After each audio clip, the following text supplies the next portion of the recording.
Hi everyone! Today I will tell you about one of the greatest tragedies that have hit Trentino Alto Adige in modern times, the disaster in Val di Stava, which caused the death of 268 people. This is the most serious industrial disaster due to the collapse of mine tailings. It took place on July the 19th in 1985 in Val di Stava. The flood was caused by the collapse of the banks of the settling basins of the Prestavel mine, which caused about 6,350,000 cubic feet of mud to be released into the valley, which violently engulfed the village of Stava in the municipality of Tesero.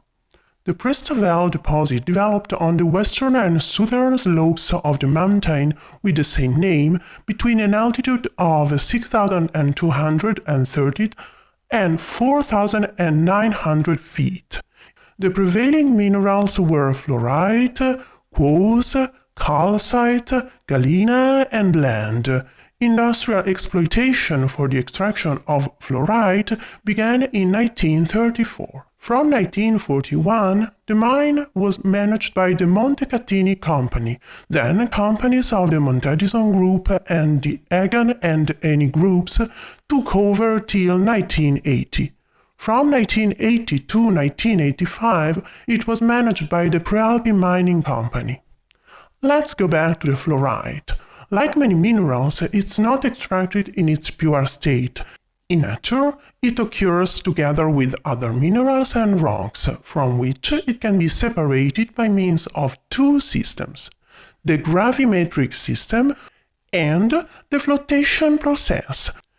In 1960, Montecatini Company decided to build a flotation plant in order to obtain 97–98% pure fluorite, useful for the chemical industry.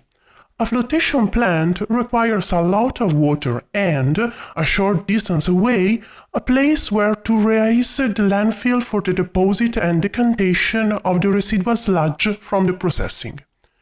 It's based on the property of materials, once reduced to very fine powder, to aggregate with water, aided in this by the addition of particular chemicals. The mixtures of powders, water and chemical agents are placed in tanks, called flotation cells, where air is injected, so inducing the formation of a dense foam. The chemicals favor the adhesion of the mineral particles to the foam bubbles that drag them to the surface, while the waste sludge is conveyed to special settling basins. As the bottom of the basins grows, the banks are progressively raised. We can therefore say that the settling basins are mining dumps and are used to store and decant the leftover wet sludge coming from the fluorite processing. In 1961, the first settling basin serving the Prestavel mine was set up. It was built on a marshy ground with an average slope of 25%. The building was set at a distance of about 2,600 feet and at an altitude of 490 feet higher than the valley bottom, where numerous residential and tourist settlements existed. The first basin was prepared with the construction of the so-called base embankment. Above this base embankment, the sand bank was gradually raised. At the end of 1969, a second dam and tailings basin were constructed upstream the first one. At the time of the collapse, the lower basin was 82 feet high, while the upper basin over 11.5 feet high. The two basins together constitute an earthwork almost 197 feet high, contained about 10,600,000 cubic feet of waste material. And what was life like a few hundred meters from the basins? Its beauty and geography had made Val di Stava as a meeting place for those who lived or worked there, and for several tourists. Starting from the 60s, these areas received a decisive boost in terms of tourism and became a popular destination for summer holidays. In 1985, there were 5 hotels along Via Mulini in Tesero and in Stava: the Dolomites, the Rio Stava, the Erika, the Miramonti, and, precisely, the Stava hotels. In the middle of the summer, with many tourists there, on July the 19th, at 12:22 minutes and 55 seconds, the upper dam embankment suddenly collapsed onto the lower dam embankment, which then failed. A mad flow of sand, silt, and water raced downstream at about 56 miles per hour, sweeping away everything in its path until it reached the Aviso River, 2.6 miles downstream in Tesero. The debris flow killed 268 people, injured 30 persons, and destroyed 3 hotels, 53 houses, and 6 warehouses. 8 bridges were demolished and 9 buildings badly damaged. Of the 268 deaths, 28 were children under the age of 10, 31 children under the age of 18, 89 men, and 120 women. A layer of mud between 8 and 16 inches covered an area of approximately 4.7 million of square feet for a length of 13,800 feet. And what about the rescue machine? Over 18,000 men took part in the rescue work, including over 8,000 volunteer firefighters from Trentino and 4,000 soldiers from the 4th Alpine Corps. The volunteer firefighters of Tesero and Val di Fiemme were the first to rush there.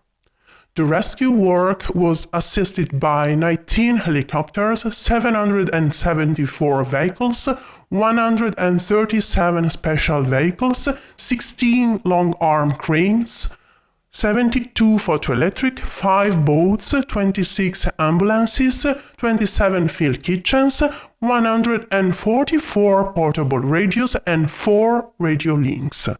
Most of the victims were recovered in the first hours, but the search lasted for 3 weeks. Let's go back to the causes of this unjustified tragedy. In over 20 years following the original construction, the upper and lower dam embankments were never inspected by regulators. Stability checks by the public offices were minimal or inadequate, even though being responsible for the control obligation to guarantee the safety of mining operations and third parties. The rapid flow of semi-fluid sludge that followed the collapse of the 2 dams can be explained by invoking a well-known phenomenon in geotechnics, the liquefaction by filtration, which involves the loss of resistance of saturated soils under a static stress.